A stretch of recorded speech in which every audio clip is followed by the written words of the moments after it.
Donc oui, bonsoir à tous. Ravie d'être ce soir présente avec vous effectivement dans cette room organisée par l'AFCP et les speakers.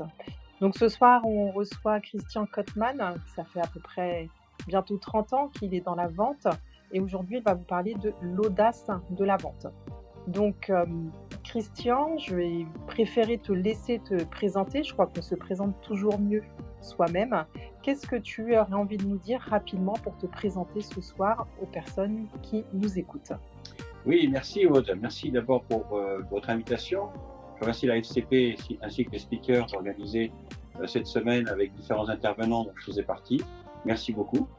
Alors, écoute, moi me présenter, je dirais qu'il y a 56 ans, j'ai eu la bonne idée de mettre sur Terre avec un objectif qui était déjà à l'époque, en tant que vendeur, un objectif qui était d'être aimé et d'aimer.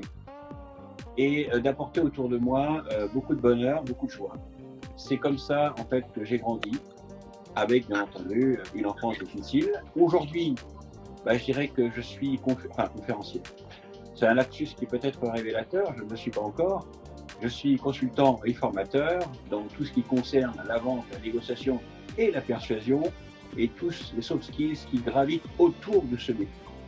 Voilà, tout simplement. Merci beaucoup, Christian. Alors Christian, tu as souhaité, quand on s'est entretenu pour préparer cette room, intituler cette room «L'audace de la vente». Alors qu'est-ce que tu entends déjà tout d'abord dans ce titre, «L'audace de la vente»? Qu'est-ce que l'audace pour toi au travers de la vente? Eh bien, l'audace, est-ce qu'elle ne se caractérise pas spécifiquement à la vente, mais à la vente. L'audace, c'est celle qui va faire qu'un matin, vous décidez de sauter le pas et de créer votre propre entreprise parce que vous avez une idée. L'audace, c'est celle des pionniers. Celle des pionniers, par exemple, du Mayflower. Celles qui sont partis d'Angleterre pour aller dans les nouvelles terres et conquérir ces nouvelles terres. L'audace, c'est celle qui pousse chaque personne, chaque être vivant, homme, femme, enfant, à oser faire quelque chose qui, peut-être, on l'aurait dit 10 ans avant, ils auraient dit non, j'aurais pas pu le faire. Et pourtant, je l'ai fait. L'audace, c'est se réveiller le matin en disant aujourd'hui, je vais le faire. L'audace, c'est aller prendre une expression un peu ancienne, parce que bon, comme tu dis, j'ai plus de 30 ans de pratique dans la vente, hein, mais avant, on disait c'était d'aller sonner les lourds, aller pousser les portes, quand surtout on n'a pas envie de le faire. L'audace, c'est de recommencer après un échec. L'audace, c'est une aventure, l'aventure des pionniers. Et c'est ce qui, en tout cas personnellement, dans le métier de vendeur, me caractérisait. C'est cette audace. Voilà. Merci Christian.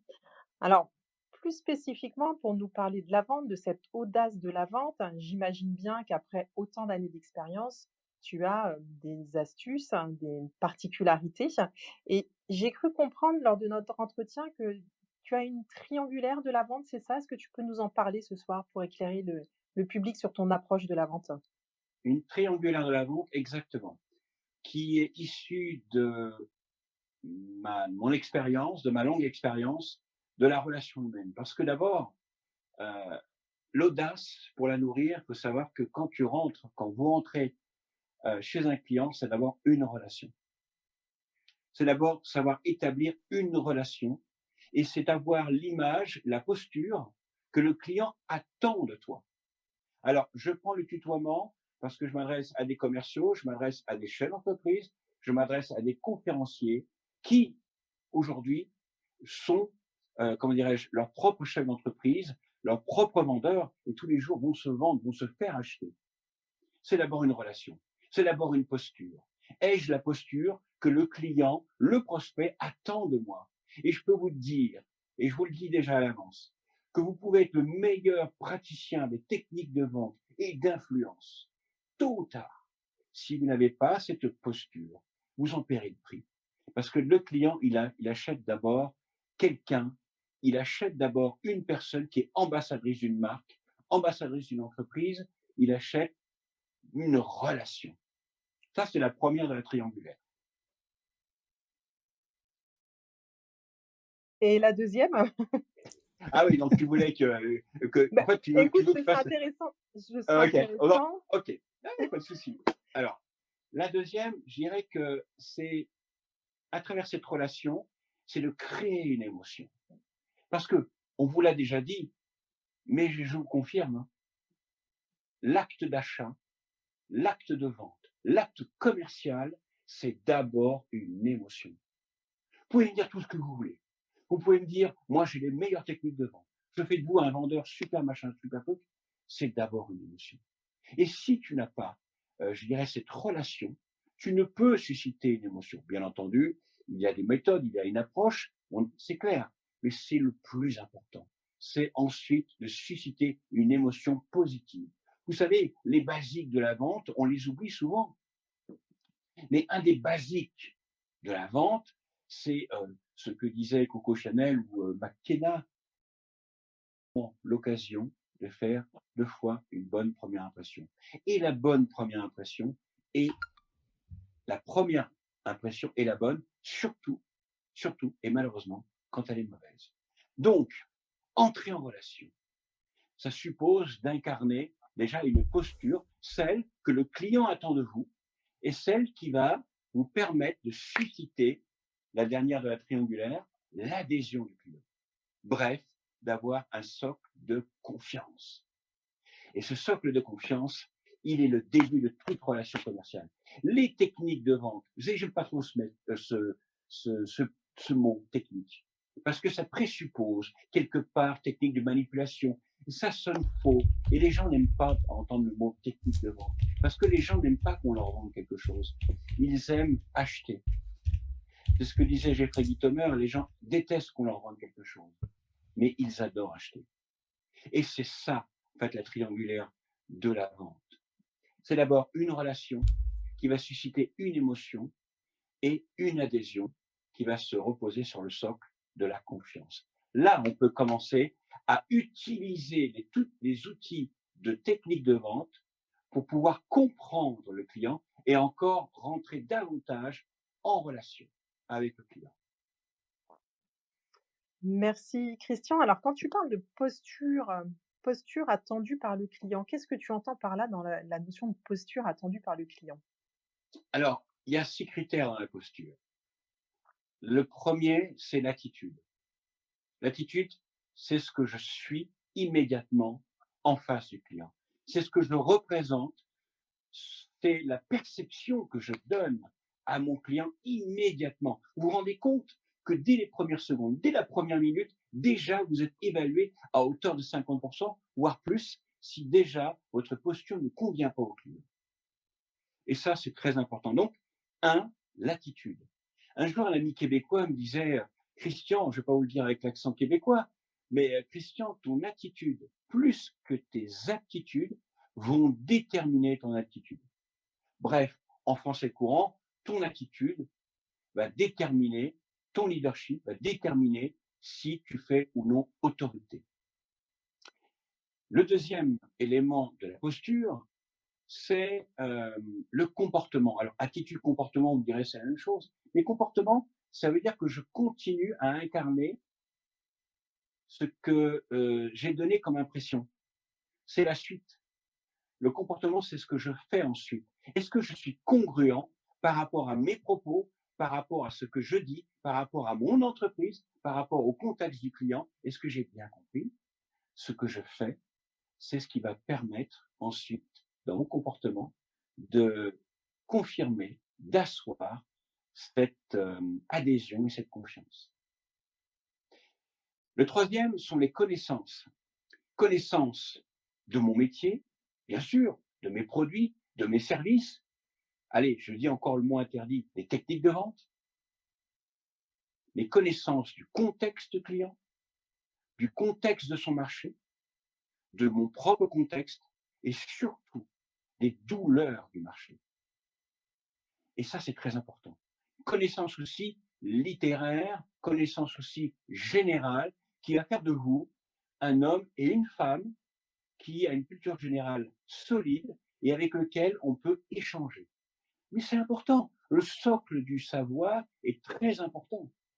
Parce qu'ensuite, il va vous amener au quatrième élément, à la quatrième caractéristique de la posture, qui sont les compétences. Et ça, les compétences, les gens vont vous évaluer sur vos compétences. Ils vont vous évaluer là-dessus. Ils vont voir si oui ou non vous êtes compétent. Est-ce que la compétence, c'est quoi? C'est l'expérience, c'est le tour de main, c'est la botte secrète du maître d'armes du temps de l'escrime, vous savez, KPDP, les mousquetaires, c'est la botte secrète. C'est c'est en fait les trucs et astuces que l'on apprend lorsque on est compagnon de France et qu'on est, admettons, apprenti ébéniste et qu'on fait le tour des compagnons de France une fois qu'on a obtenu son CAP pour comprendre comment le maître compagnon fonctionne. Ça, c'est l'expérience qui va donner de la compétence. Et quand vous êtes compétent au jeu du client, il a déjà évalué immédiatement, bien sûr en respectant le reste, qu'il va travailler avec vous. À diplôme égal ou à compétence égale, ou je ne sais pas, à prix égal, il va vous choisir, vous. Ensuite, je dirais que c'est les motivations. Les motivations, la motivation. Je dirais même, derrière la motivation, les stimuli qui vous poussent chaque matin à vous lever et aller voir le client. Et aller voir euh, vos clients, aller voir vos collègues, aller faire le métier que vous exercez la vente. Il n'y a pas un seul jour dans ma vie de vendeur où j'ai regretté d'avoir choisi cette voie. Il n'y a pas un seul jour. Aujourd'hui, il m'arrive je suis aussi professeur en école de commerce, en plus de mon activité de consultant formateur. Bon, bref, je ne vais pas faire ma pub, mais bon. Et le matin, quand je vais enseigner aux étudiants, eh bien, on n'a pas besoin de me pousser au cul pour aller voir les étudiants, parce que c'est une véritable vocation que de transmettre toute cette valeur, toute cette chaleur, tous ces trésors et de susciter des vocations chez les étudiants, parce que la vente est encore dévalorisée dans les écoles de commerce. Et ça sera un autre débat. Voilà ce qui me pousse. Donc, on peut dire que je suis motivé. Quand je gagnais les concours en tant que vendeur, notamment chez Compass, les annuaires d'entreprise, premier vendeur de France, quand je gagnais les concours, quand je gagnais de l'argent, c'était pas spécifiquement mon stimuli. Mon stimuli à l'époque, c'est-à-dire il y a quelques années en arrière déjà, c'était d'être le plus performant. C'était le goût du challenge. J'aimais ça. J'aimais la conquête. Depuis, j'aime toujours la conquête, mais je me suis assagi et j'ai acquis d'autres soft skills qui ont considérablement enrichi, euh, entre guillemets, mon savoir-être. C'était ça qui le matin me stimulait. C'était la conquête de l'Ouest. J'adorais ça. Aller voir les clients, aller prospecter, me donner toujours le goût de la performance et de la surperformance parce que j'aimais ça. Ça, on va dire que c'est plutôt les stimulations, les stimuli. C'est ce qui fait que le matin, je vais boum, me lever d'un seul bond. C'est la motivation. Et le dernier critère, ce sont mes valeurs. Est-ce que mes valeurs sont en résonance avec l'entreprise où je travaille, le produit, avec qui je suis par rapport à mon passé, à ce que j'aime ou je n'aime pas? Parce que souvent, on entendait qu'un vendeur impactant, un vendeur hors pair, un vendeur d'élite, il vendrait des glaces à un Esquimau. Bah non, je suis pas d'accord. En tout cas, c'est pas dans mes valeurs. Parce que si un client, aujourd'hui, je fais du forcing, alors je parle plutôt genre les vendeurs années 80, 90, début des années 2000, où on faisait la vente entonnoir, eh bien, le processus psychologique d'achat, c'est que vous mettez la pression au client parce que vous maîtrisez très bien les techniques de vente, sauf que le client va signer pour, entre guillemets, dépressuriser. Et l'année d'après, si vous avez des contrats de service, il dénoncera le contrat pour surtout ne plus vous revoir. Donc mes valeurs, elles étaient pas là. Mes valeurs, elles étaient, ok, j'aime le challenge, ok, j'aime le goût, ok, j'aime me retrousser les manches, j'aime la conquête de l'Ouest, mais je veux que mon client, il reste chez moi et qu'il me recommande. Ça, c'était mes valeurs. Mes valeurs sont-elles en résonance avec les propos du client? Alors, j'ai l'habitude de dire que quand on va chez un client, on s'adapte, on fait le caméléon, on vit avec le client, on est avec le client côte à côte et on l'accompagne.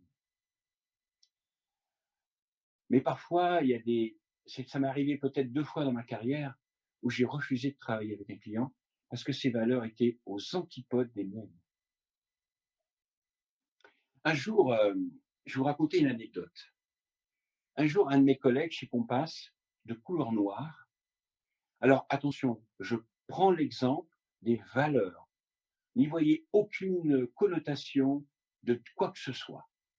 Un client lui dit, après un entretien, il est accompagné de son chef des ventes, voilà ce qu'il lui dit. Eh bien, pour quelqu'un noir, vous êtes drôlement intelligent. Moi, personnellement, quand j'ai entendu ça, ça m'a profondément choqué. Mais quel flegme de la part de cet homme en disant, eh bien, vous voyez, monsieur, tout peut arriver. Moi, personnellement, je sais, écoutez, monsieur, je crois que là, vous dépassez les bornes. Alors, on va se quitter bons amis, je vais avertir ma direction de vous envoyer un autre vendeur. Voilà mes valeurs. Donc, je répète, attitude, ce que je suis, comportement, c'est ce que je fais. Parce que finalement, le charisme, c'est quoi le charisme? Est-ce que vous croyez, parce que je parle bien, parce que je manie la langue française, que je ponctue, que j'ai du charisme? J'ai juste une présence. Le charisme correspond à une posture. Parce que la posture, c'est le sentiment de votre légitimité. Et quand vous avez le sentiment de votre légitimité, eh bien, là, vous arrivez à ce que l'on appelle l'autorité. Il y a 2 formes d'autorité, selon l'évangile de Christian. La première, c'est celle qu'on vous donne lorsque vous avez une fonction.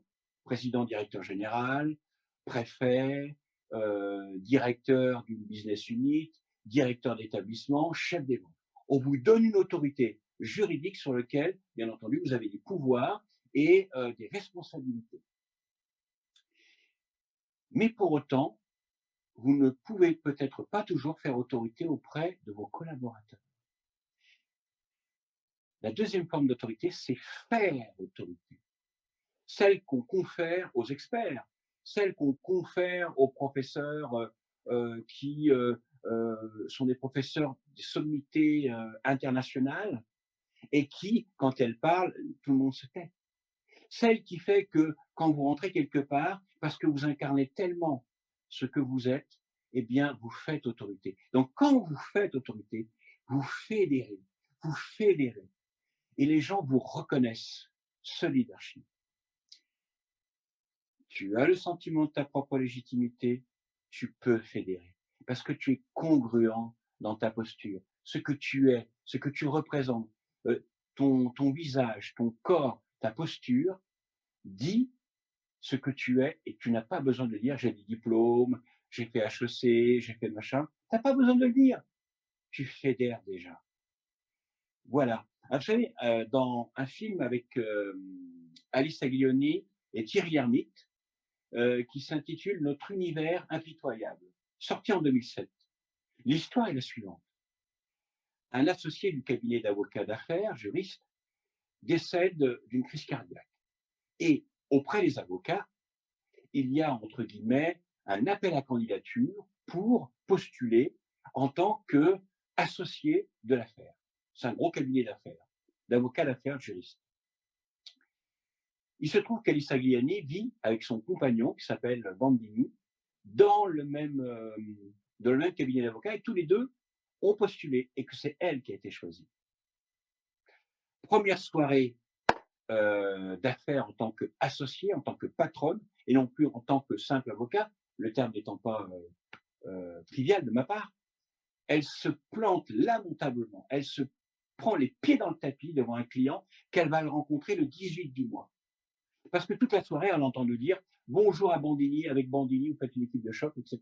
Donc elle a été déstabilisée. Et devant le client, pour faire une bonne première impression, tout est loupé. Elle s'est complètement pris les pieds dans le tapis. Bref, elle s'est comportée comme une lycéenne. Et une scène qui est hyper importante, c'est dans le retour de cette soirée, Thierry Lhermitte dit à Alice Agliani, vous savez, le meilleur avocat de la Terre est une merde s'il n'a pas le sentiment de sa légitimité. La leçon a été retenue.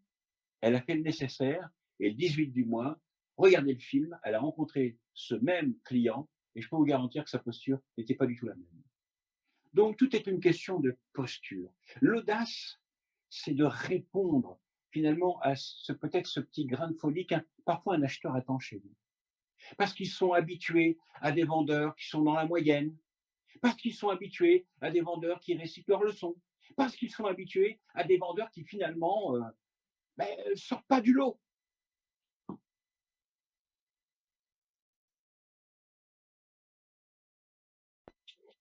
C'est super là tout ce que tu nous racontes parce que ça illustre vraiment bien tes propos. Merci, merci Christian. Mais moi ce qui me venait en t'écoutant, c'est tu parles ton titre c'est «L'audace de la vente», donc je veux vraiment recentrer sur le sujet. Comment ou est-ce que tu as plutôt une anecdote à nous raconter où tu as fait preuve d'audace dans la vente en mettant en application, toutes ces clés-là que tu viens de nous partager? J'aimerais bien entendre une anecdote. Oui, alors l'audace déjà de me présenter à un premier emploi. Est-ce que tu me donnes l'autorisation de boire une gorgée d'eau? Parce que j'ai beaucoup parlé. Bien sûr, on est là Merci. justement pour prendre soin de soi. Merci à tous, hein. Alors c'est du direct, hein, c'est enregistré, mais bon, vous êtes en face d'un être humain, hein. Voilà, donc pendant que Christian boit quelques gorgées, voilà, sachez que nous sommes sur une room qui parle de l'audace de la vente avec Christian Cotman qui nous partage son expertise. Et donc là, je te propose de nous raconter une anecdote, si tu es d'accord, pour illustrer justement ces clés que tu partages, hein, pour, qu'on comprenne justement comment on peut faire preuve d'audace dans la vente parce que c'est quelque chose qui n'est pas donné à tout le monde. Alors oui, l'audace, tout le monde a de l'audace. Sauf que, les gens pensent qu'ils n'en ont pas. Un jour, j'ai dit à une étudiante: «Tu vas faire ça et tu vas dire ça». Elle m'a dit: «Je ne me vois pas le faire». Je dis: «C'est bien là ton problème. Tu ne te vois pas le faire, mais les autres te voient le faire».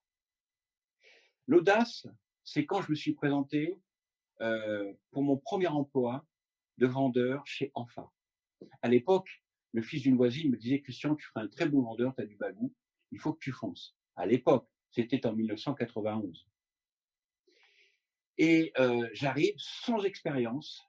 Le gars, il me reçoit, il me dit: «Vous savez monsieur, dans notre métier, on est souvent debout près du radiateur, les gens ne vous reçoivent même pas sur leur truc». Je dis: «Oui, mais aujourd'hui, si vous leur dites: "J'ai le meilleur produit" ou "J'ai le meilleur produit", monsieur, est-ce que" je ne sais plus ce que j'ai dit à l'époque, mais est-ce que ça vaut vraiment le coup finalement de ne pas recevoir un vendeur qui vous permettrait de gagner du temps dans l'ouverture de plusieurs catalogues en fourniture de bureau? Alors j'avais aucune expérience, voilà ce que j'ai dit. Il m'a regardé comme ça, il m'a dit: «Je vous embauche». L'audace d'aller se présenter à un emploi de vendeur alors que vous n'avez aucune expérience. L'audace, je peux vous garantir que j'en ai eu de l'audace. Hem, après une journée de merde, parlons avec les mots, d'aujourd'hui, une journée de merde, je me posais la question, je me dis: «Mais c'est pas possible, c'est pas possible. J'ai fait tant de portes, j'ai eu tant de portes fermées, c'est une journée sans. Bon allez, je rentre chez moi». Et tout d'un coup, j'ai cherché dans mon fort intérieur, j'ai dit: «Non, le prochain client, je rentre et je prends un bon de commande». Je me suis pas écouté, je me suis fait violence et j'ai eu l'audace d'aller le voir. L'audace de repartir avec un bon de commande de 14 000 €. À l'époque, 14 000 €, 14 000 francs, autant pour moi. À l'époque, 14 000 francs, c'était une grosse somme en fourniture de bureau. C'était en 1992. L'audace d'appeler des gens, des présidents, directeurs généraux, des gens haut placés dans des grandes entreprises et leur parler et les faire entrer dans une conversation et de ne pas regarder leur titre, ça m'est déjà arrivé. L'audace, j'avais un cas de figure, mais je l'ai oublié pendant que je parlais. Il est parti, mais il va revenir, hein. L'audace, hem, tiens, l'audace quand il y a un poste à pourvoir. À l'époque, je ne l'ai pas eu, mais je suis rentré directement dans le bureau de la directrice commerciale. Je voulais former les commerciaux parce que je savais que c'était ma vocation. Former, booster, encourager, motiver, relever, aller plus haut, plus loin. Bon, j'ai pas eu le poste parce que j'étais un mauvais vendeur ce jour-là, mais j'ai eu l'audace. j'aurais su qu'elle avait nommé son mari à la place, du responsable de formation, j'aurais peut-être eu moins d'audace. Mais je ne le savais pas, donc j'y suis rentré. Parfois, l'audace, ça vous permet de faire des expériences, qui ne sont pas toujours heureuses, mais qui vous permettent de réfléchir avant d'y aller aussi. L'audace, c'est quand un dossier est perdu, de retourner au client. Je dis: «Écoutez, monsieur le client, on n'a pas vu toutes les solutions. Je vous propose 5 minutes encore. On va s'écouter et on va se parler franchement».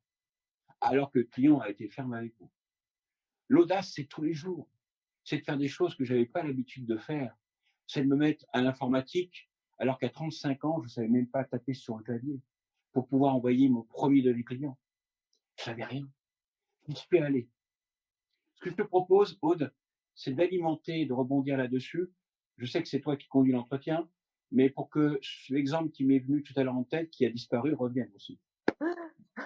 Oui, bien sûr. De toute façon, je vois l'heure qui passe aussi en même temps. Je pense qu'il va y avoir des questions, qu'il y a des personnes qui sont là, qui ont envie de monter on stage pour, poser des questions ou des personnes qui sont sur Zoom, hein, parce qu'on rappelle c'est une session enregistrée et qu'il y a des personnes qui sont aussi sur Zoom, qui suivent, ton interview, Christian. Donc, moi, quand tu me parles c'est de l'audace, c'est décrocher aussi des rendez-vous avec, des PDG et cetera. Et tout à l'heure, tu disais, il faut que c'est important de créer de l'émotion. Comment tu la crées, cette émotion, justement, avec des personnes un peu haut placées? En plus que tu expliques quand même clairement que tu es parti quelque part de zéro, que tu avais pas forcément de formation et qu'à chaque fois, tu as osé y aller pour, réussir à vendre ce que tu as envie de vendre. Comment tu crées cette émotion à ce moment-là? Je suis quelqu'un d'hypersensible. Alors ça, c'est inné déjà. Mmh. C'est inné. Je suis hypersensible, donc je capte les gens peut-être un peu plus facilement que les gens qui, dans un premier temps, ont un abord et voient l'environnement plutôt du côté logique et rationnel. Donc je sens tout de suite les choses et je vais créer instantanément, par ma posture, ce que je suis. Alors appelez ça non verbal et verbal, de l'émotion. Je vais capter si la personne va être réceptive à cette émotion. Si elle n'est pas réceptive à cette émotion, ça ne sera pas de l'audace que d'insister, ça sera de la connerie. Mmh. Je vais donc m'adapter à elle. Cette émotion, je vais la créer, bien entendu. Alors, bon, c'est un schéma classique que je vais vous dresser là, mais c'est le fait de voir des photos de famille, et cetera, ou des, trophées, ou le client près de sa bagnole, ou, tout simplement voir, tu as rendez-vous avec le patron et que tu vois que la dernière BMW qui est sur le parking est à l'emplacement du patron, de dire: «Waouh, qu'est-ce qu'elle est belle cette voiture, c'est combien de chevaux?» et cetera. De rentrer dans un contact qui, est un peu l'univers du client parce que c'est son dada, eh bien, ça crée déjà une émotion. Si vous n'êtes pas quelqu'un de spécifiquement émotionnel, travaillez sur, je dirais, des approches qui vont créer une émotion chez le client. C'est pas faire pleurer le client. Vous savez, un jour, il m'est arrivé une expérience, heu, un client disait: «Vous savez, ma femme se dresse mon fils contre moi» et cetera, et je regarde le client avec ce regard. Je le regarde comme ça, et dans mon regard, il y avait une certaine compassion, même que de la compassion, et là, il est allé fermer la porte et il a pleuré. Alors là, on est dans les extrêmes, on est d'accord? L'émotion, c'est faire susciter l'adhésion, et l'émotion, c'est, que le client tout de suite vous prenne en sympathie.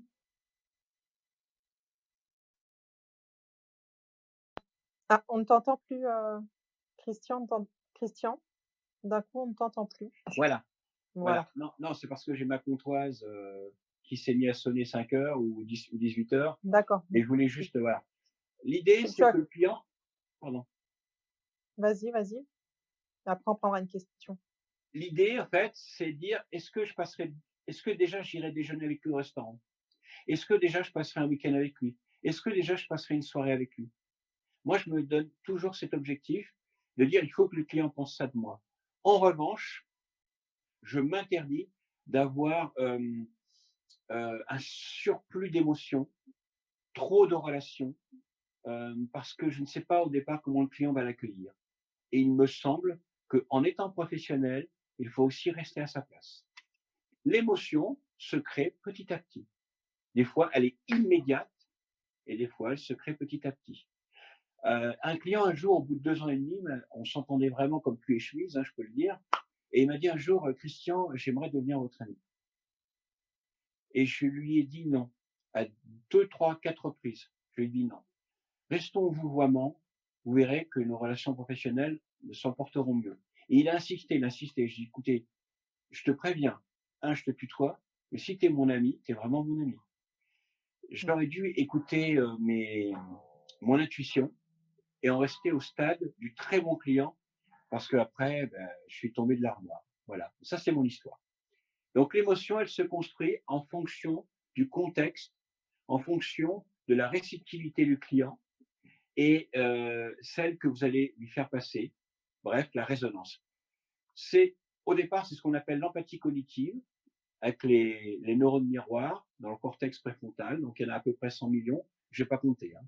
Donc immédiatement, on rentre en osmose, on rentre dans l'environnement, on ressent et tout de suite, on rentre en empathie. Il devient petit à petit émotionnel. Et pour ceux qui connaissent l'influence de la programmation neurolinguistique, je dirais sur le plan bienveillant, avoir la posture qui ne singe pas le client, mais qui est en concordance avec le client. Merci beaucoup. J'aimerais bien qu'on prenne une question. Alors c'est dommage, il y a quelqu'un qui était monté et qui est reparti. Est-ce qu'il y a quelqu'un qui souhaite poser une question ou même Philippe peut-être sur Zoom? Est-ce qu'il y a des questions, en di est-ce qu'il y a des personnes qui ont envie de poser une question sur Zoom? On peut prendre une question, quelqu'un qui lève pas très ce serait très intéressant d'avoir votre, votre retour ou même aussi des anecdotes, hein, de choses que vous auriez pu vivre dans la vente à partager, avec Christian. Instant. Alors, il y a quelqu'un qui a demandé, hop, Nathan. Ouais. Voilà. Je sais pas, je l'ai fait monter. Ah ben voilà. Ah moi aussi je l'ai fait monter, donc Bonjour à bonsoir. tous. Bonjour Bonsoir Nathan, Christian. Jonathan. Bonsoir. on Alors déjà, t'écoute. oui, ça fait, j'ai eu l'occasion d'assister à quelques rooms de Christian déjà et je tenais à dire que, la qualité de ces rooms est vraiment appréciable et que c'est toujours un plaisir d'y assister. Merci Nathan. Merci. Je vous en prie. Ah oui, alors je voulais demander Christian, à partir alors je sais pas si c'est bien posé, mais à partir de quel moment, vous allez réussir à garder cette empathie, mais en même temps avoir un point de vue global, sur l'entretien commercial. C'est-à-dire de ne pas perdre, finalement votre objectif et de pas se perdre non plus dans le côté émotionnel. Tu t'adresses à un pro là, Nathan. Alors, je te parle comme si on était dans une room un peu moins officielle. Hein. Tu parles à un pro, Nathan. Alors, je vais pas m'embrasser sur la main, mais je suis pas loin. En fait, Nathan, aujourd'hui, quand je maîtrise mon entretien, ça veut dire que quel que soit le parcours achat du client ou que le client soit au stade de l'idée, qu'il soit au stade de projet ou qu'il soit au stade du choix, il y a une émotion qui se crée, qui n'est pas forcément une émotion débordante ni dégoulinante. C'est une émotion d'empathie, tout simplement. Une empathie bienveillante, une bienveillance, ça me suffit comme émotion. Ensuite, je garde toujours l'objectif qui est quelle est la situation actuelle du client, pourquoi envisage-t-il une situation future, en quoi la solution actuelle est-elle chancelante, et bien sûr, utiliser les techniques de vente pour appuyer sur la douleur, parce que si le client me reçoit, c'est qu'il a déjà une idée derrière la tête ou pas. Et ensuite, quelle solution allons-nous envisager à l'avenir? Je reste hyper pragmatique. Parce que le client ne va pas me choisir. En fait, si tu veux, la relation, l'émotion et l'adhésion, c'est le climat de confiance. Mais après, tu as tout le boulot à faire, hein, mon canard. Hein. Nathan, pardonne-moi pour cette trivialité. Hein, je te parle comme si tu étais dans une de mes roues, mais c'est tout le travail à faire. Hein. Et si tu n'es pas prêt, eh bien, tu te prépares à échouer. Hein. Est-ce que ça répond à ta question ou est-ce que tu veux que je te donne d'autres détails? Alors, oui, ça répond en partie et alors peut-être Oui. pour aller un petit peu plus en détail, disons alors moi j'aime beaucoup, comparer l'entretien de vente, du coup, faire des métaphores avec l'entretien de vente, souvent avec le sport. Ouais.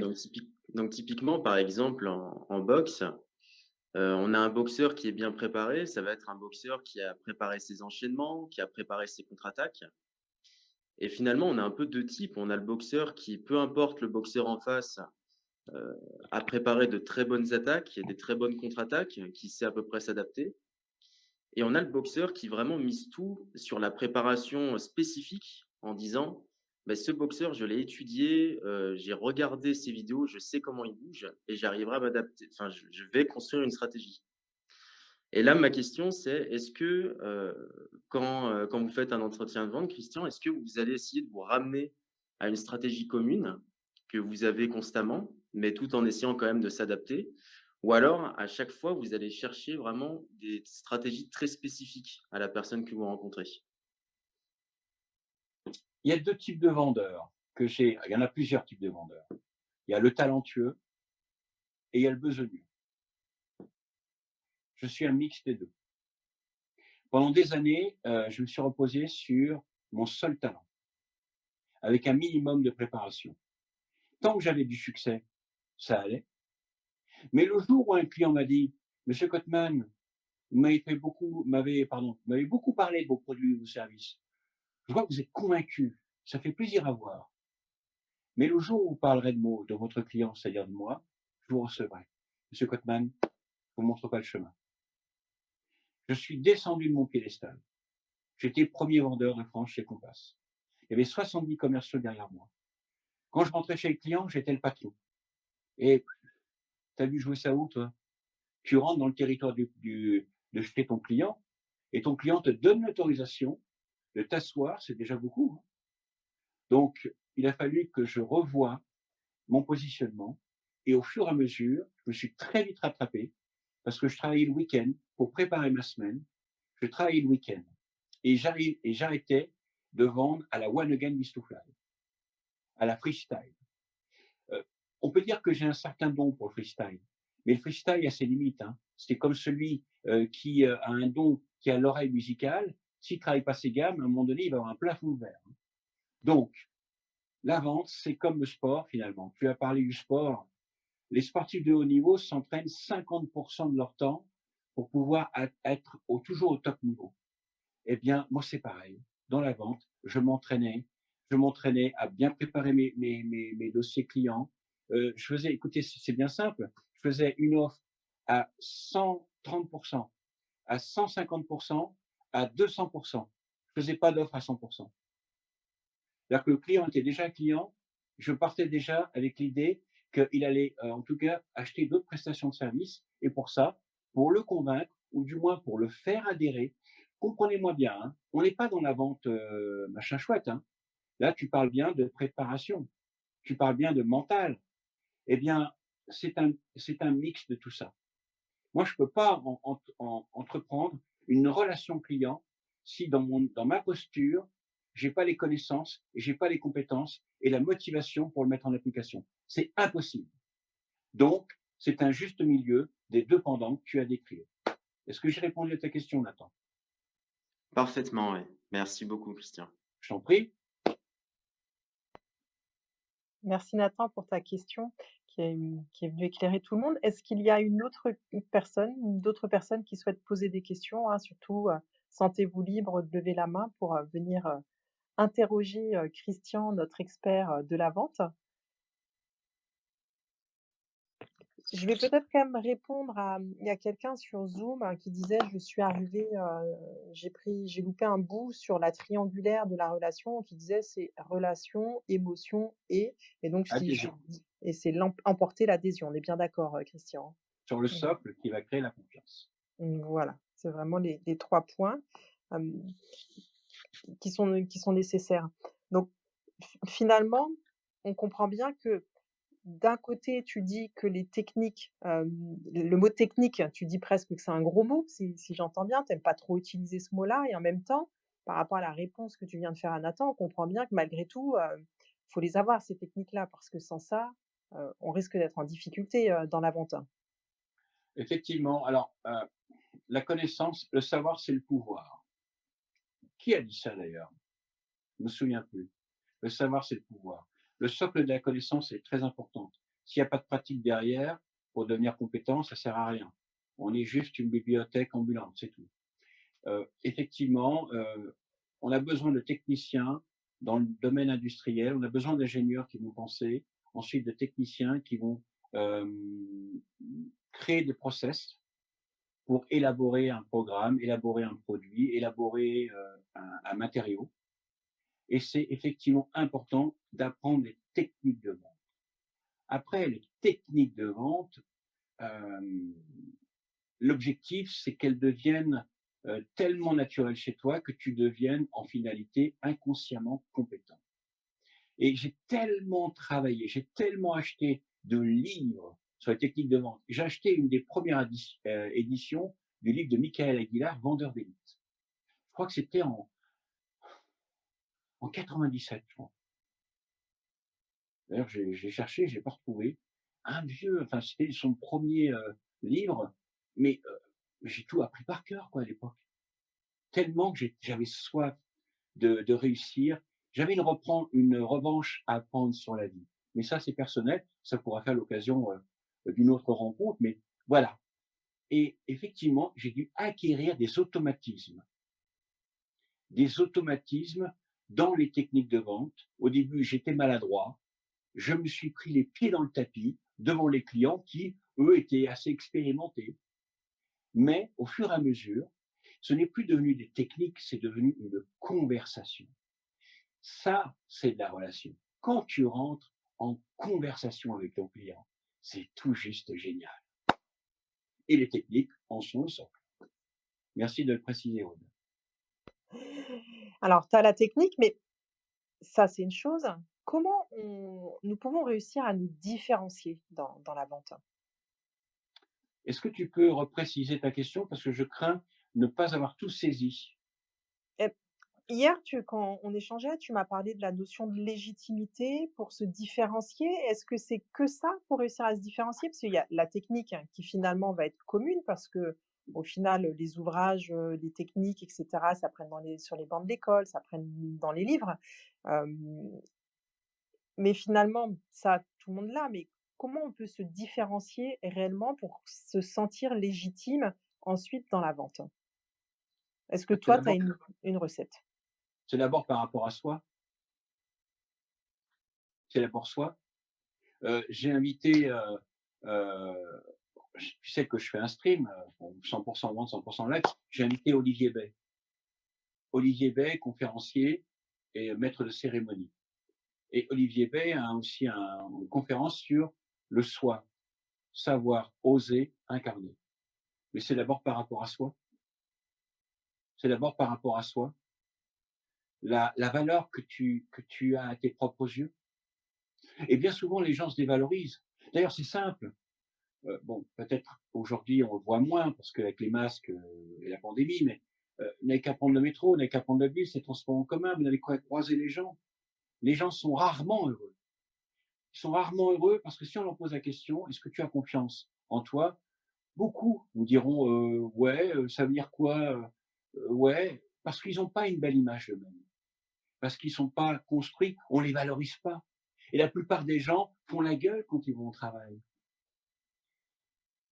parce qu'on les valorise pas, parce qu'on va pas chercher leur plein potentiel. On va pas les élever au sens personne et il m'est arrivé dans ma vie de rencontrer quelques rares chefs des ventes qui ont vraiment fait leur métier de chef des ventes. Qui est non seulement celui d'avoir, comment dirais-je, une base d'affaires dans les fichiers Excel, KPI, et tutti quanti, nickel, ça c'était accessoire, mais surtout de s'intéresser aux hommes et aux femmes qui composaient son équipe et d'aller chercher chez eux les pépites. J'ai eu affaire à des hommes comme ça et aussi, non, j'ai jamais eu de femme chef des ventes. Eh bien, il y en a 2 qui m'ont aidé à m'élever et à prendre confiance en moi. Et du coup, quand je rentrais chez le client, j'avais parfois un excès de confiance. Voilà. Invite to speaker, non. Ouais, OK. Quelqu'un veut prendre la main, est-ce que tu peux, hop, tac, ça y est. Patricia, voilà. Donc, j'ai pris confiance en moi et si je voulais incarner mon produit, mon service et susciter la confiance, il fallait d'abord que j'ai confiance en moi Et un jour, vous savez, j'avais 20 ans et toute ma vie, on m'avait dit: «Tu es un échec». Bon, OK, je fais un raccourci et quelqu'un m'a dit: «Mais Christian, mais tu m'as bien regardé là, mais tu es un super mec. Tu es un mec, mais tu es talentueux». Et moi, je me pris pour un fou. Écoute, j'étais tellement mal, j'avais le cœur qui battait dans ma poitrine, j'avais qu'une idée, c'est de me fuir le bureau. Mais il avait raison. Et à force qu'on me le dise, eh bien, j'ai pris confiance en moi et je me suis assumé et j'étais moi. C'est être soi, c'est susciter la confiance et du coup avoir de l'audace, ne plus avoir peur d'un non, par exemple. Merci Christian pour, ces éclaircissements. Il y a Patricia qui est arrivée, on stage. Donc, Patricia, si Bonjour. Salut bonjour Patricia. Patricia, on vous écoute. Ben écoutez, moi j'ai animé en entreprise toute la journée et là je suis sur la route du retour, donc je viens d'arriver dans la roue, mais j'ai pas encore entendu grand-chose, donc je vois pas trop ce que j'aurais envie de vous dire, à part que ce que j'ai entendu clairement de Christian, hein, bonjour Christian, bonjour Bonjour. ceux que je connais évidemment et ceux que je connais pas aussi. Ce que j'aurais envie de dire, c'est que c'est bien d'avoir de l'audace parce que c'est quand on fait les choses et qu'on est en action qu'on va pouvoir aussi se tester et gagner en confiance en nous et en estime de nous. Et donc, à un moment donné, j'ai envie de dire, si vous ne faites pas les choses parce que vous avez peur, ben vous allez jamais les faire et vous allez jamais évoluer non plus là-dedans. Donc, à un moment donné, voilà, il faut se jeter à l'eau. On peut se rendre compte qu'à un moment donné, on a tous appris à marcher. Je ne sais pas si vous savez, mais un enfant tombe 1000 fois avant de marcher. Et donc, à un moment donné, il faut se lancer sans avoir peur du regard des autres, etc. Et surtout en étant bienveillant avec soi-même, en se disant que c'est pas grave, qu'on peut réessayer, recommencer jusqu'à ce que ça marche. Donc voilà, c'est la seule chose quand je vois le titre, c'est ça qui me vient avec l'audace, etc. J'espère qu'il n'y a pas trop de bruit comme je suis en voiture. Mais donc voilà, je suis plutôt curieuse d'écouter Christian, Philippe, Eric et Aude et tous les autres qui vont monter pour voilà, éventuellement pouvoir après aussi enrichir la discussion en fonction de ce que je vais entendre. Voilà.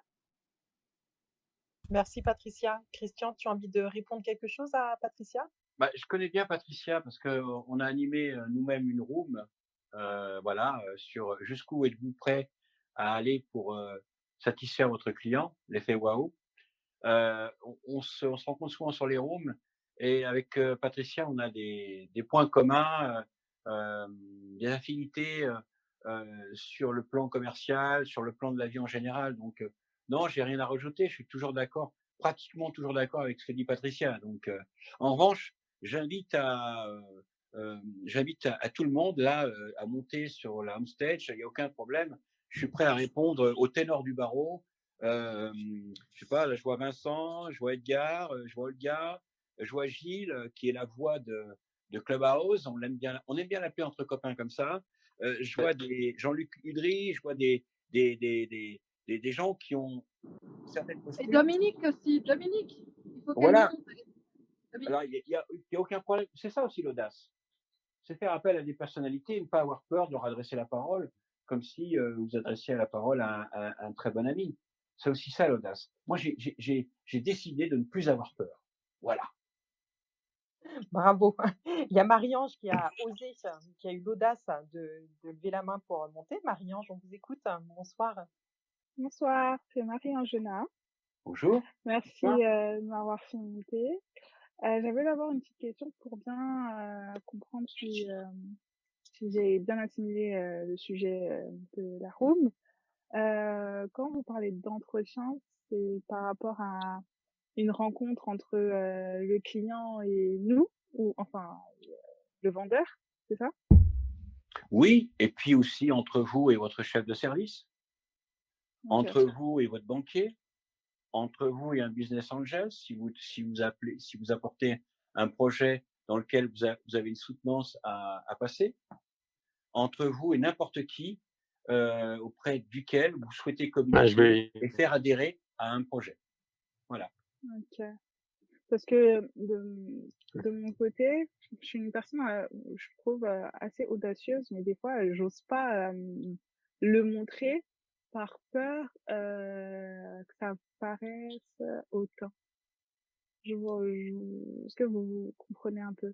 Très bien, Hem, très bien, très bien. Mais Dans le vas-y, sens où, hem, par exemple, dans mes lettres de motivation, j'ai vraiment envie de montrer mon côté, un peu ambitieuse et cetera. Mais en même temps, je connais pas mon interlocuteur d'en face et je me dis: «Bon, ça se peut qu'il peut le voir en mode, l'étudiante, trop sûre de soi, donc je vais la faire redescendre», enfin des choses comme ça. Ou des fois, du coup, je prends cette position un peu plus, pas douce, enfin, un peu plus sage où, je vais être restreinte, de pas montrer vraiment mon côté. Vous voyez ce que je veux dire? très bien. Est-ce que tu as fini ou je peux répondre, Aude? Oui, oui, tu peux répondre. Marie-Ange, pardon. Alors Marie-Ange, Anjena. je sais pas, c'est bien marqué Marie-Ange, c'est ça? Non, Marie Anjena. Ah pardon, OK. Hem, je t'explique. L'excès de confiance, c'est le danger pour les gens qui sont trop sûrs d'eux. Heu, alors je vais peut-être être un peu clivant, mais je vais le dire quand même. Je pense qu'en France, on n'aime pas les gens qui sont trop sûrs d'eux. Ma perception, c'est qu'aux États-Unis notamment, quand tu es sûr de toi, tu es bien vu. En France, tu parais pour hautain et arrogant. Je te dis que tu as raison de rester humble parce que le client, justement, dans cette posture d'humilité, le client va petit à petit baisser les armes défensives que, notamment le français, qu'il a vis-à-vis des vendeurs et de la population commerciale. C'est ancré dans notre histoire, c'est ancré dans notre culture. La posture d'humilité, c'est parfois la plus audacieuse des audaces, parce qu'elle te permet de comprendre ton client et ensuite d'être audacieux auprès de lui. Mais en premier lieu, effectivement, si tu es trop sûr de toi, tu parais pour arrogant, hautain et comme suffisant, et les gens, on déteste ça. Surtout quand tu viens chez eux, c'est-à-dire dans leur territoire. C'est une très bonne remarque.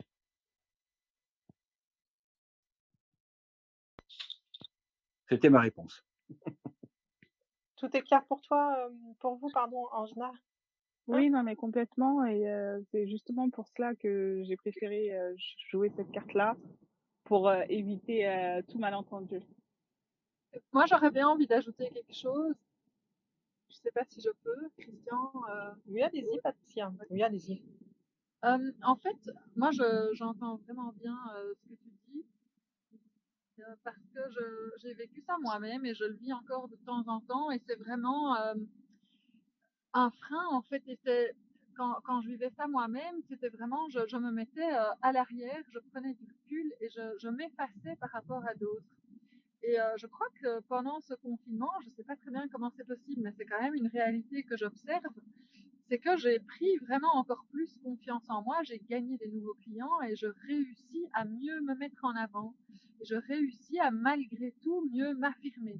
Et donc, je pense qu'à un moment donné, c'est très intéressant de ressentir cette humilité et de ne pas vouloir paraître arrogante, etc. Euh, Par contre, il ne faut pas que ce soit un frein, il ne faut pas que ce soit quelque chose qui te retienne de briller et d'être qui tu es et de du coup pouvoir apporter aux autres des choses. Parce que moi, je me suis rendu compte que vraiment, je me freinais tellement que du coup, de un, après, j'étais parfois frustrée parce que j'aurais pu vraiment aider des personnes ou dire des choses intéressantes et apporter quelque chose. Mais en plus, finalement, enfin, les autres gagnent à ce que parfois tu oses dire. Et je suis certaine que si tu ressens ce que tu viens de nous décrire, je suis certaine que tu réussiras à faire ça, à trouver les mots justes, à avoir l'attitude juste pour avoir le tact nécessaire, la douceur nécessaire pour ne pas paraître arrogante et pour justement savoir dire les choses de façon à ce que tout le monde puisse accepter le fait que tu oses prendre ta place. Voilà, c'est ce que j'avais envie de te partager. Merci Patricia. Avec Merci, plaisir. merci. Olga, si tu veux, tu peux, prendre la parole? Oui, merci beaucoup. Bonsoir, bonsoir à tous. J'espère que vous Olga. allez bien.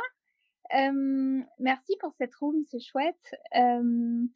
Je suis arrivée en cours de route. Je suis désolée, mais j'ai une question à te poser, Christian. En fait, je me demandais, quel conseil tu me donnerais, dans ma situation? Ma situation, c'est que je vends des produits sur internet, des formations, par le biais de tunnels de vente, de publicités, sur Facebook et cetera.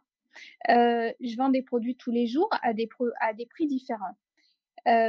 Cependant, je me rends compte maintenant, que parce que j'ai eu, une baisse, de mes ventes, récemment, et que j'ai des nouveaux produits, eh bien, je suis un peu comme dans un syndrome de j'ai peur, en fait, je raisonne, hein, je sais exactement que, il faut pas que j'ai peur, que je suis là pour rendre service aux gens, que mes produits sont bons et cetera. Cependant, ça n'empêche pas que je suis un peu dans le genre, «Désolée de vous déranger, j'ai un produit qui pourrait peut-être vous intéresser» et en fait, je suis un peu dans le truc, un peu dans le trip, je sais pas si tu comprends ce que je veux dire, Si, Christian? si, je comprends.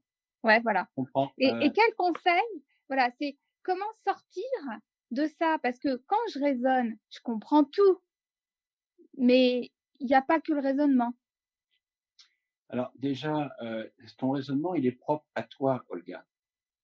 Et c'est ce type de raisonnement que tu as toujours eu tout au long de ta vie, que ça soit maintenant avec tes nouveaux produits ou auparavant, quand tu t'es C'est lancé en c'est pas entrepreneur. faux. C'est pas Et faux. c'est donc le disque rayé, le phénomène du disque rayé. Par rapport à l'audace, je vais te poser une question, Olga, OK, et on va être dans le pourquoi. OK. Pourquoi as-tu créé ces nouveaux produits spécifiquement? Ouais, j'ai peur de pas te répondre correctement. En fait, je vais être honnête, j'ai fait des produits qui, collent à mon expertise parce que je sais que ça peut intéresser et pourquoi je fais des produits numériques? Hem, Ma motivation première au départ était d'augmenter mon chiffre d'affaires. Je suis un peu gênée de dire ça. D'abord, Olga, moi, je suis hyper touché par ta franchise. Je suis hyper touché par ta franchise. Ça, j'apprécie cette franchise-là, Olga. Et plus ça va, plus je te découvre. Et je trouve que tu es une belle personne. Je ferme le guillemet. Je vais te répondre en disant la chose suivante. Quand je crée un produit, je pense et je raisonne toujours client. Et ma question est, comment développer aujourd'hui tel axe de votre entreprise ou comment enlever telle douleur? C'est déjà mon message de départ. Voulez-vous savoir comment accroître? Voulez-vous savoir comment vous délivrer de ces freins? C'est d'abord une question qui répond à une attente et une douleur de mon marché.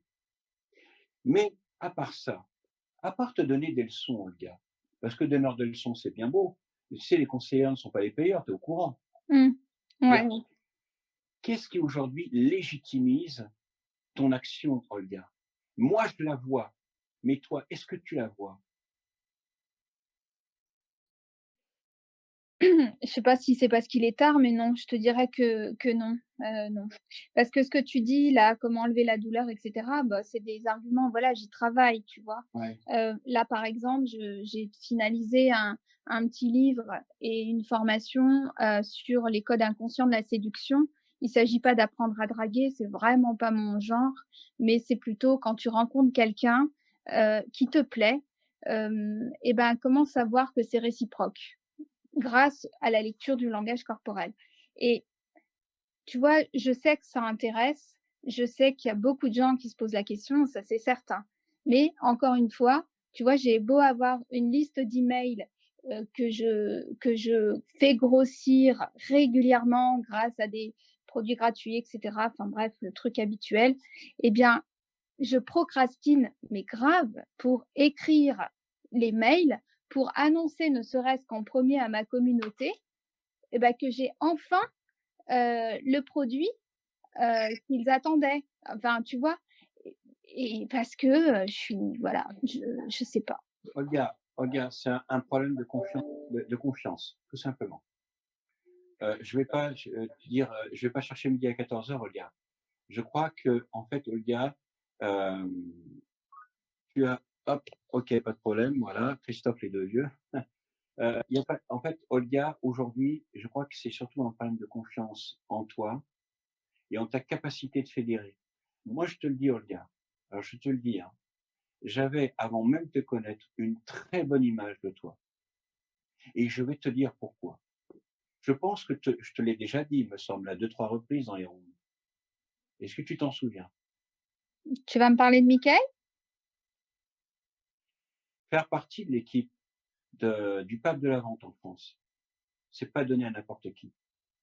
Donc, tu as ta légitimité, OK, tu es légitime. Et aujourd'hui, ta clientèle, en dehors de l'équipe de ta clientèle, celle qui t'a commandé, elle est dans une relation de confiance. Elle est dans une relation d'adhésion.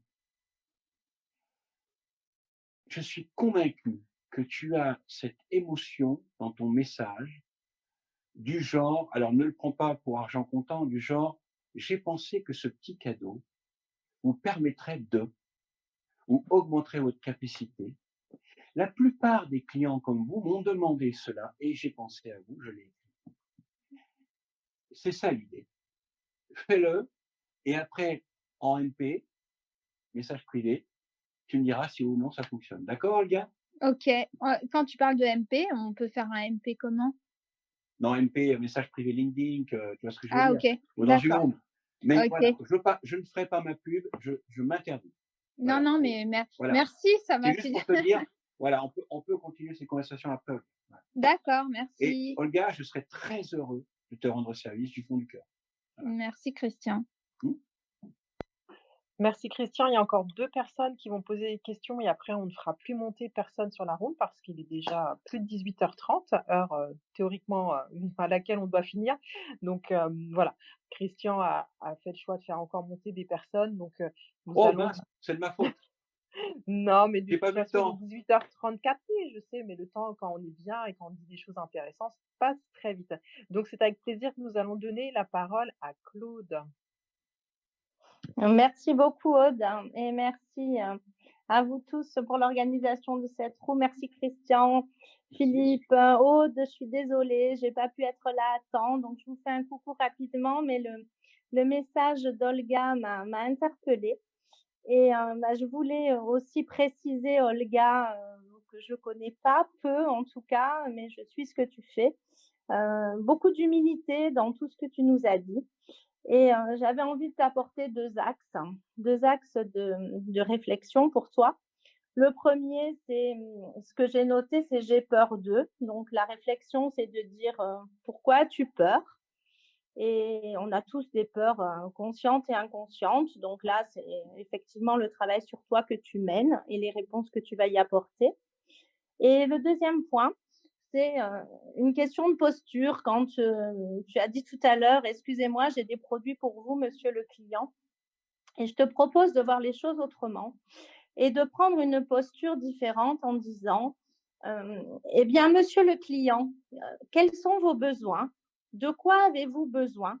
Parce que, en fonction de ces besoins-là, voilà les réponses que je peux vous apporter à travers mes solutions. Et je trouve en plus que tes solutions sont vraiment, d'un point de vue marketing, intelligemment packagées et que tu auras toutes les réponses pour répondre à ces clients-là, j'allais dire, de manière voilà, fabuleuse. Voilà mes conseils, Olga, avec grand plaisir. Merci beaucoup à Merci. tous. Merci Claude. Merci Claude. Je vous Merci. laisse parce que je suis attendue ailleurs. Merci beaucoup à tous. Au revoir Claude.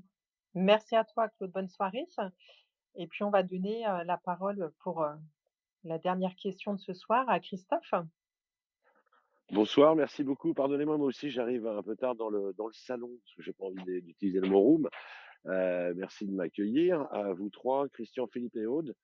Alors moi, ce que je voulais dire, pour Olga, même pour les gens, c'est oser, oser, oser. De l'audace, un petit grain de folie sur comment je vais pouvoir vendre mon produit vis-à-vis des gens qui me suivent ou vis-à-vis des gens qui me connaissent pas, essayer de me faire connaître, avoir une image à soi. C'est important d'avoir et de faire diffuser une image de quelqu'un qui va peut-être donner envie ou pas, qui peut être percutant ou pas, et embarquer les gens avec vous, vous-même. Ne vendez pas le produit, vendez-vous vous-même d'abord.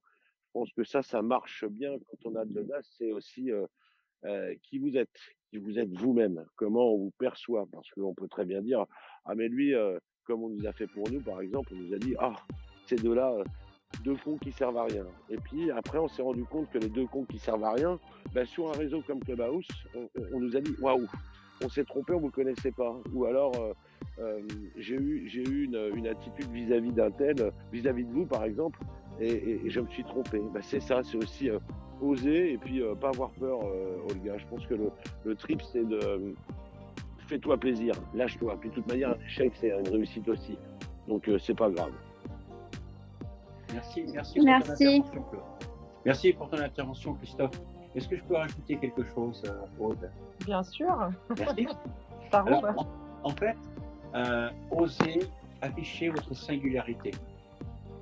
Je crois que ce qui est très très fort chez l'être humain, c'est le rejet de ne pas être aimé. Affichez votre singularité. Parce que j'ai une bonne et une mauvaise nouvelle. Vous le savez déjà, ben j'en profite pour vous le dire encore une fois. Vous ne plairez pas à tout le monde. Et quand vous plairez, les gens vous suivront et vous aimeront. Affichez votre singularité. Vous êtes unique. Et parce que vous êtes unique, vous allez oser. Et parce que vous allez oser, les gens vont dire « Ah, enfin quelqu'un qui ose. Enfin quelqu'un de différent. » Voilà. Merci Christian. Donc ce qu'on peut vraiment retenir ce soir, c'est oser en étant aussi en accord avec ses valeurs, ça j'ai bien compris, en sachant aussi créer de l'émotion qui là encore va être connectée à nos propres valeurs et puis réussir à sortir malgré tout des basiques de la vente, même s'ils sont là, mais réussir à s'en détacher quelque part, faire corps avec ces basiques pour faire qu'un et réussir à vraiment que ce soit finalement nous, notre unicité, que le client ait envie d'acheter, tout simplement. En tout cas, Christian, je te remercie vivement pour tous ces apports que tu as pu apporter ce soir. Et puis, effectivement, le temps passe très vite, mais il va être temps de nous quitter, de partir. Et puis, comme tu l'as dit, je pense que tu auras l'occasion de recréer d'autres sessions pour parler encore de vente, parce que c'est un sujet passionnant sur lequel je crois qu'il y a beaucoup à dire. Et tu as lancé quelques pistes, donc on va être à l'écoute de ce que tu vas proposer. Et puis de toute façon, la FCP et les speakers associés vont proposer d'autres rooms tout au long de la semaine et des semaines à venir encore, de la semaine qui finit finalement demain. On vous remercie tous, on vous souhaite une bonne soirée et on vous dit à très bientôt. Beaucoup. À À bientôt. bientôt. Au revoir, merci, à Salut bientôt. tout le monde. Au revoir. Au revoir tout le monde. Au revoir. Au revoir.